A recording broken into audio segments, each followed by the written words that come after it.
미래를 보는 창 JTB. 안녕하세요. JTB J입니다. 어제 그 FOMC 의사록이 이제 발표가 되었죠. 1월 FOMC 당시 실제 그 위원회에서 어떤 내용들이 오갔는지 자세한 내용들이 이제 발표가 되었습니다. 그래서 이것에 대한 리뷰를 이제 간단히 하고, 그리고 최근 이번 주입니다. 이번 주에 유로존이나 뭐 독일, 미국의 그 주요 지표가 이제 발표되는 주간입니다. 그래서 현재 나오고 있는 그 지표들에 대해서도 잠시 살펴보고, 마지막으로 이제 금요일마다 시장을 살펴보는 이제 시간이 있기 때문에 차트를 통해서 같이 한번 확인해 보도록 하겠습니다. 먼저 이제 1월 FOMC 당시 어떤 의견들이 오갔나, 이제 어제 이 내용들이 이제 발표가 됐습니다. 그래서 일단 이제 크게 나눠보면은 금리에 대한 부분, 그리고 대차 대조표에 대한 부분, 크게 이렇게 나눠볼 수 있습니다. 그래서 이 부분들을 이제 살펴보면, 일단 금리 쪽에 대해서는 의견이 조금 많이 갈렸습니다. 만약 미국 경제가 예상대로 성장한다면 금리를 올려야 한다. 이런 일부 그 매파적인 발언이 있었고요. 그리고 물가가 예상을 넘어서 급등할 경우에만 금리를 올려야 된다. 다소 유화적인 발언들. 이런 설전들이 이제 오갔었고, 하지만 이제 1월 FOMC 당시 이제 금리에 대한 부분이 명확하게 의견이 모아지지 않았기 때문에 어쨌든 이런 그 경제 둔화를 이제 우려를 했던 것이 이제 사실이기 때문에 금리 정책에 대해서 좀 신중하게 인내심을 갖겠다라고 발표를 했었던 것으로 확인이 되었습니다. 그래서 일단 이제 금리 정책에 대한 부분은 아직 연준 내에서도 올린다 만다 결정된 게 하나도 없습니다. 결과적으로 뚜껑을 까봤더니 결국 향후 발표되는 고용시장, 인플레이션 지표, 그리고 이것과 이제 그 외 주요 경제 지표들이 있겠죠. 그런 것들에 이제 발표가 어떤 식으로 되는지 쭉 주목해 볼 필요가 있을 것 같고요. 그리고 1월 FOMC 당시 그 위원회들도 이제 경제 성장률에 대한 그 둔화를 언급을 했습니다. 2018년 후반부부터 이제 둔화가 되었다고 언급을 했고요. 그리고 이때 연준에서는 중국과 유럽의 경제 성장률 둔화도 함께 언급을 하면서 전반적으로 글로벌 경제 둔화에 대한 우려를 한 것으로 확인이 되었습니다. 그리고 이제 대차 대조표에 대한 부분인데요.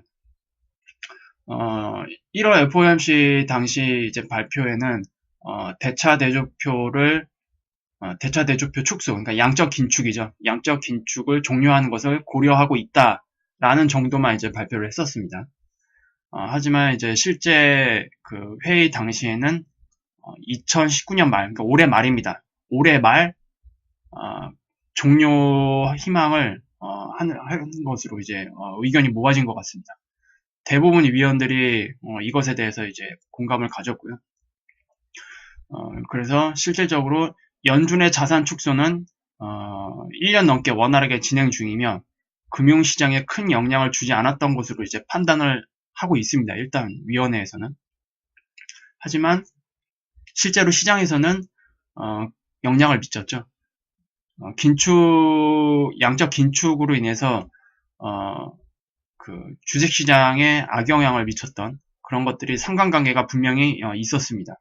하지만 이제 위원회에서는 그걸 인정하지 않으려고 하고 있는 것 같네요. 어쨌든 그럼에도 불구하고 자산 정상화 과정, 그러니까 양적 긴축입니다. 이게 지난 위기 이후에 시장을 이제 지탱하기 위해서 인위적으로 자산을 매입을 했잖아요. 그것을 다시 정상화하는 과정을 양적 긴축이라고 보시면 됩니다. 이 양적 긴축을 유연하게 진행하면서 너무 늦기 전인 올해 후반 중단할 것을 발표하는 것이 바람직하다고 대부분의 위원들의 의견이 모아졌습니다. 일단 대차 대조표를 축소하겠다고 이제 발표했을 때 당시 그때가 2017년이었거든요. 2017년에서는 연준에서 이렇게 발표를 했습니다. 양적 긴축을 이제 진행을 할 거고, 이 정상화 과정이 약 3년에서 4년 정도 소요될 것으로 보인다라고 발표했는데, 막상 경제 흐름을 보니 이것이 불가능해진 거를 이제 인정한 거죠, 결국. 그래서 모든 경제가 연준이 의도한 바대로, 그리고 예상한 바대로 흘러가지 않는다. 이것이 증명이 되었습니다. 그리고 양적 완화의 길에 이제 들어선 상황이면 다시 그걸 되돌릴 수가 없어요, 사실. 뭐 연준을 그렇게 믿고 철석같이 이제 의지했던 그런 사람들은, 제가 작년에 그 영상을 처음 올리기 시작한 부분에 그 댓글들에서 연준에서는 양적 완화 이후에 발생했던 자산 매입 규모를 정상적으로 잘 줄여 나갈 거다. 그래서 다 정상화할 거다라고 이제 계속 우겼었거든요.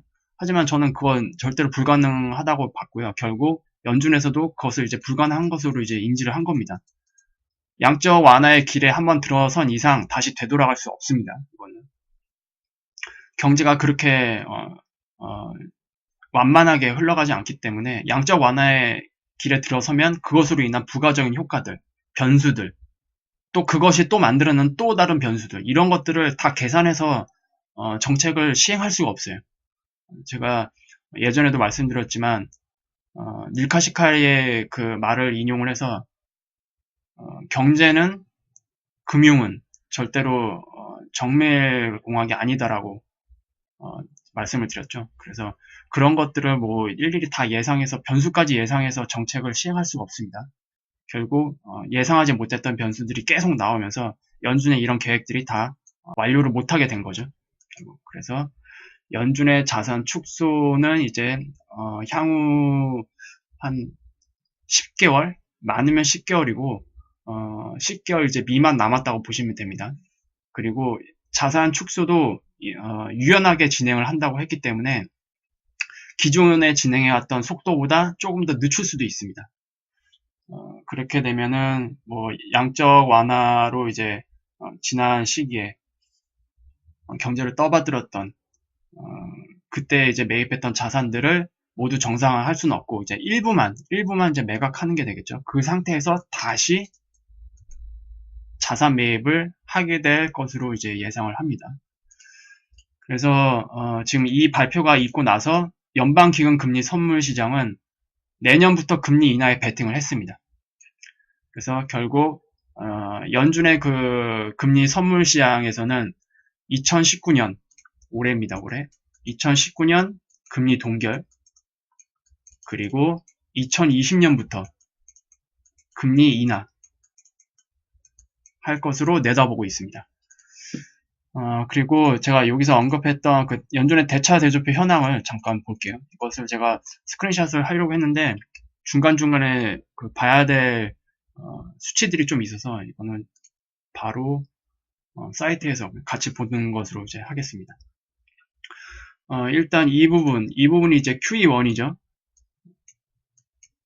QE1입니다. 그리고 이 부분이 QE2, 그리고 이 엄청난 양의 자산 매입 구간이 마지막 QE3 기간입니다.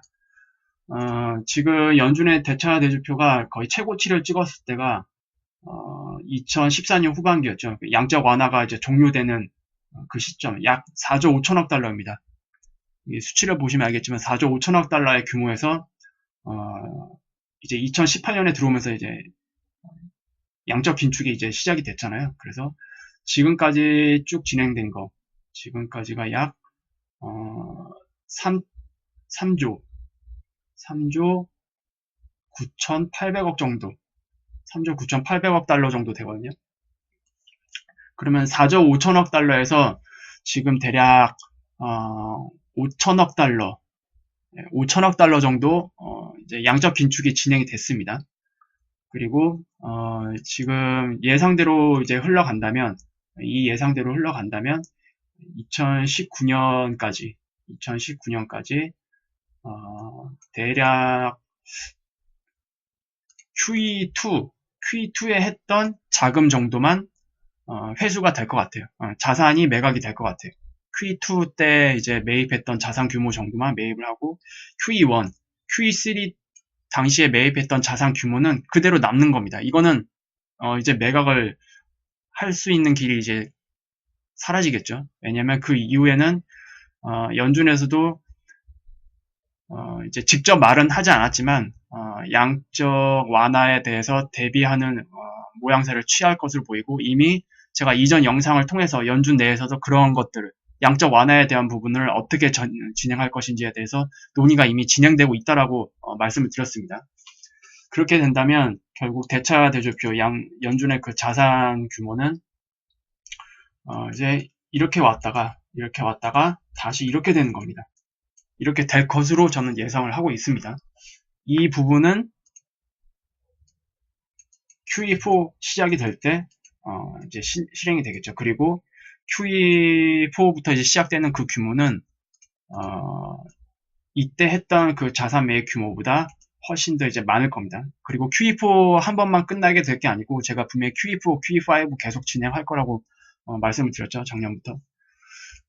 그렇게 된다는 얘기는 연준도 현재 글로벌 경제 둔화에 대해서는 인정을 하고 있고, 실제 FOMC 회의록을 의사록을 이제 까봤더니 그 회의 내에서도 논의가 됐던 것이 확인이 다 됐습니다. 그렇기 때문에 말은 안 하고 있지만 글로벌 경기 둔화, 그리고 그 이후에 발생되는 경기 침체에 대해서 이제 대비하는 모습을 하고 있고, 단지 그 우려로 끝나는 게 아니고 실제로 이제 대비하는 모습을 좀 예상을 해볼 수가 있습니다.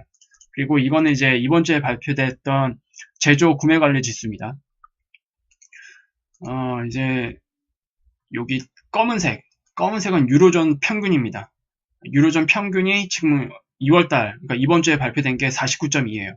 이게 50 밑으로 떨어지면 위축이거든요. 경기 위축. 사실상 경기 침체 초기에 이제 주로 나타나게 되는 현상인데, 유로존 평균보다도 독일의 제조업 구매관리 지수가 더 낮아요. 독일은 47.6까지 떨어졌습니다. 그리고 일본 같은 경우에도 48.5, 모두 다 50을 꺾고 내려왔습니다. 다 50을 꺾고 내려왔어요. 그리고 전체적인 그 흐름을 보더라도 2017년 하반기, 거의 말이죠. 2017년 말에 정점을 찍고 주기적으로 하락세를 지금 나타내고 있습니다. 이것이 이제 단기적인 흐름이 아니라는 뜻이죠. 그리고 이미 이제 50을 깨고 내려왔기 때문에 이제 경기 위축입니다. 이 그 유로존이나 뭐 일본 같은 경우에는, 그러니까 굉장히 힘들다라는 거죠. 그래서 제조업 부분, 특히 현재 트럼프가 그 자동차 관세 카드도 만지작거리고 있기 때문에 이런 것들이 아마 이 제조업 구매 관리 지수에 더 악영향을 미치지 않을까 앞으로. 특히 독일 같은 경우는 제가 저번에도 말씀드렸지만 자동차 산업이 굉장히 중요하잖아요. 제조업 부분에 있어서. 그리고 일본도 마찬가지고. 그리고 일본은 현재 브렉시트 때문에 아예 영국에서 공장을 철수해야 되는 그 상황을 맞이한 회사들도 있습니다. 이런 것들이 결과적으로 다 복합적으로 지금 영향을 미치고 있어요. 그리고 이번 주에 발표된 그 지수 중에서 이제 필라델피아 제조업 지수, 요거 미국의 필라델피아 제조업 지수인데, 이것이 굉장히 나쁘게 나왔습니다. 원래 예상치는 15.6이었어요. 플러스 15.6이었는데 예상치를 크게 벗어나는 마이너스 4.1이 나왔습니다. 그러니까 미국도 역시 좀 이러한 흐름에 같이 동조되고 있는 흐름이 아닌가라고 예상을 해볼 수 있고, 지금 이 황소 3마리 표시가 되어 있는데, 황소 3마리 표시는 지표 중에서 가장 중요도가 높다라는 표시입니다. 여기 보시면 지금 여기 황소 3마리 표시된 거, 지표 중요도가 높은 이 지표도 지금 안 좋게 나왔고, 그리고 이제 그 밑에 부분, 이 부분이죠. 주택 판매 지수도 굉장히 나쁘게 나왔고요. 그리고 이제 이 미국 지표 같은 경우에는 오늘도 그렇고 이제 계속 중요한 지표들이 발표될 겁니다. 그래서 이것들은 미국 쪽 지표는 따로 제가 정리를 해서 다음 주 월요일 날 특별한 이슈가 없다면 정리해서 다시 방송을 해드리도록 하겠습니다. 그리고 이왕 제가 이거 보여드렸으니까 이제 주요 나라들의 그 경제 지표를 이제 보고 싶다면 그 investing.com에 들어가셔서 이렇게 툴이 있어요. 탭에 탭 정보에 이제 툴이 있는데 여기 이코노믹 캘린더가 있거든요. 이것을 찍으면 경제 지표들이 이렇게 나옵니다. 경제 지표들이 이렇게 나오니까 확인하시면 되고 지나간 것도 다 볼 수 있어요. 지나간 것들 뭐 이미 놓쳤던 지표들도 다시 볼 수 있고 그래서 만약에 주요국들의 경제 지표를 이제 보고 싶다면 여기서 그냥 한눈에 보시면 됩니다. 그렇게 보시면 될 것 같아요. 그리고 이제 차트를 이제 봐야겠죠.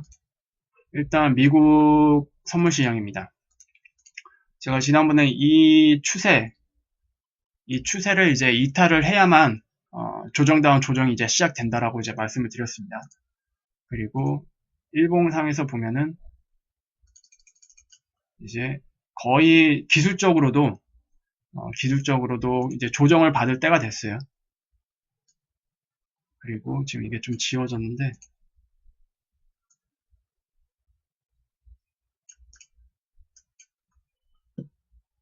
이 부분 이 조정이 만약에 시작이 된다면 이 라인을 깰지 말지도 함께 지켜보는 게 굉장히 중요합니다.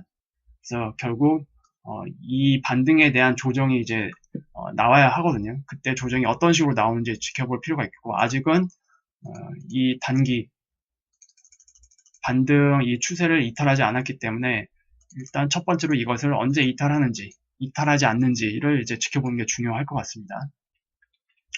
그리고 이제 금시장 같은 경우에도 굉장히 잘 올라오고 있어요. 지금 추세를 벗어나지 않고 일단 단기적으로 만든 이 추세의 그 하단도 아직 많이 남아 있고요. 단기적으로 지금 추세 하단은 여기까지 나와 있고 현재 올라온 추세대는 이겁니다. 이런 추세대를 이제 만들고 올라오고 있는데 마찬가지로 금 차트 같은 경우도 기술적으로 조정을 받을 때가 됐습니다. 어제 이제 큰 폭으로 떨어졌던 거는 은도 그렇고 금도 그렇고 이제 뉴스에서는 1월 FOMC 의사록에서 일부 매파적인 발언, 그러니까 금리 관련이죠. 금리 관련으로 일부 매파적인 발언이 있었기 때문에 금과 은이 하락했다. 뭐 이런 식으로 나오는데 그거는 그냥 붙인 핑계일 뿐이고요. 조정을 받을 때가 됐기 때문에 조정을 받은 겁니다. 저는 차트를 볼 때 그렇게 이해를 했습니다. 그리고 여전히 상승 추세를 유지하고 있기 때문에 굉장히 긍정적인 모습을 보이고 있고요. 그리고 이제 여기서 발생된 파동이 연장 파동으로 계속 나오고 있기 때문에 이런 식으로 연장 파동이 계속 나왔기 때문에 이제 이것에 대한 조정이 나오는 게 맞습니다. 그리고 여기서 시작된 상승은 아직 조정이 나오려면 아직 많이 멀었어요. 더 많이 올라가야 됩니다. 지금 파동의 구조상으로 봤을 때 계속 연장 파동이 만들어지고 있기 때문에 꽤 많이 올라갈 것 같습니다. 결국 조정을 받으면서도 계단식으로 꽤 많이 올라갈 것 같고 지금 이것에 대한 조정이 나온다고 한다면 잠깐 체크를 해볼게요. 1290 달러 이 정도 조정이 이제 나오게 된다면 뭐 이 정도까지 이제 떨어질 수가 있습니다. 결국 지난번에 그 돌파했던 이 상승 추세의 지지를 이제 받고 다시 상승을 이어갈 수 있는 그런 흐름이 나오지 않을까 예상이 됩니다. 그리고 이렇게 나온다고 해도 여기서 시작된 파동일 뿐입니다. 그러면 이것에 대한 조정이 또 나와야겠죠. 그리고 나서 전반적으로 이것에 대한 파동이 또 나올 겁니다. 그러니까 한마디로 연장 파동이 나왔다는 것은 앞으로 상승할 수 있는 그 길이 아직 많이 남았다는 것을 이제 기술적으로 유추를 해볼 수가 있습니다. 물론 100%는 아니지만 이런 구조를 봤을 때 그렇게 유추할 수 있다는 겁니다. 그리고 이제 우리나라 시장을 잠깐 보면 뭐 환율 같은 경우에는 아직 크게 변동사항은 없어요. 그래서 이거는 그냥 넘어갈게요. 그리고 선물시장 같은 경우에는 일단 지금 여기서 올라간 이것도 지금 미국의 그 선물시장 반등이랑 굉장히 좀 비슷한 형태를 띠고 있는데 조금 다른 거는 여기서 시작된 이 추세를 일단 이탈을 했다. 우리나라 같은 경우 이탈을 했다. 그리고 여기서 시작된 이 반등 구조가 충격파동 형태의 구조는 조금 아니지 않나. 그래서 이런 식으로 갈 가능성이 조금 높아 보인다. 그리고 이것을 고점을 뚫더라도 결국 플랫 파동 형태의 조정이 아니냐 이렇게 예상을 좀 하고 있습니다. 그리고 우리나라 증시 역시 고점을 살짝 높일 수는 있습니다. 불규칙 그 플랫 파동의 형태로 나올 경우, 그러니까 이런 거죠, 이런 거. 이런 식으로 조정이 나와도 고점을 이제 넘는 형태가 될 수 있기 때문에 이때 넘는 거는 이제 휩소죠, 휩소라고 저는 보고 있고 기술적으로도 지금 기술적 고점은 이때 나왔고, 그러니까 이때죠. 그리고 고점을 넘더라도 기술적으로 이 고점을 넘긴 힘들어 보입니다. 그렇다라는 거는 다이버전스가 될 확률이 높다는 얘기죠. 그러면 하락 임박 신호라고 제가 말씀드렸습니다. 기술적으로. 그래서 이러한 것들을 이제 같이 살펴보면은 미국 시장이든 우리나라 시장이든 조만간 이제 조정 장세가 나오지 않을까 좀 예상을 해볼 수가 있습니다. 그게 뭐 3월달 초에 시작이 될 수도 있고요. 뭐 2월 말에 시작이 될 수도 있고 그건 모르겠지만 어쨌든 지금 흐름상으로는 그렇게 보입니다. 그래서 오늘 이제 영상은 이제 이 정도로 마무리하겠고요. 이제 댓글을 통해서 몇 가지 의견들이 많아서 제가 요것만 간단히 정리를 해봤습니다. 실물 금과 은에 대해서 이제 보험을 드는 관점을 뭐 일부 사람들은 뭐 시스템 붕괴에만 대비하는 거냐 뭐 이런 식으로 이제 보는 관점이 있는데 전혀 그렇지 않습니다. 제가 그 6번 영상에도 말씀을 드렸던 것 같은데요. 일단 양적 완화가 성공을 했을 경우 그래서 이 시스템이 좀 더 유지가 되더라도 이 양적 완화는 2008년에 했던 QE1, QE2, QE3 그 규모보다 더 많이 할 수밖에 없기 때문에 이것으로 인해서 화폐 가치는 더 떨어지고 그리고 금과 은 값은 올라갈 수밖에 없습니다. 그래서 그런 인플레이션에 대비해서도 금과 은은 좋은 보험이 되고요. 그리고 양적 완화 후에 시장이 신뢰하지 않을 경우 신뢰하지 않는다라는 얘기는 하이퍼 인플레이션이 될 가능성이 높겠죠. 이것에 대한 보험이 또 됩니다. 그리고 결국 시스템 붕괴로 이어질 경우 그리고 여기에 또 추가를 해보자면 이거는 뭐 정치적이거나 또 음모론적인 부분이 될 수도 있긴 한데 리셋에 대한 부분 이 모든 시나리오에 대해서 대비할 수 있는 유일한 대안이 실물 금과 은입니다. 그래서 금과 은에 대해서 굉장히 좀 좁은 시야로 바라보지 않으셨으면 좋겠다라는 말씀을 드리고 싶어요. 그래서 결과적으로 어떤 시나리오가 되더라도 실물 금과 은은 분명히 좋은 보험이 될 거다.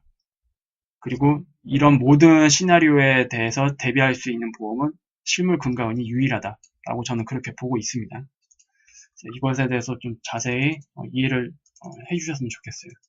오늘 영상 이렇게 마무리 짓겠고 다음 영상 때 이제 미국의 주요 지표들이 오늘도 계속 발표가 될 거기 때문에 그 부분들이 정리가 되고 특별한 이슈가 없다면 월요일날 방송을 통해서 정리를 해드리도록 하겠습니다. 유익한 영상이 되셨다면 구독, 알람, 좋아요 부탁드리고요. 즐거운 주말 되시기 바랍니다. 감사합니다.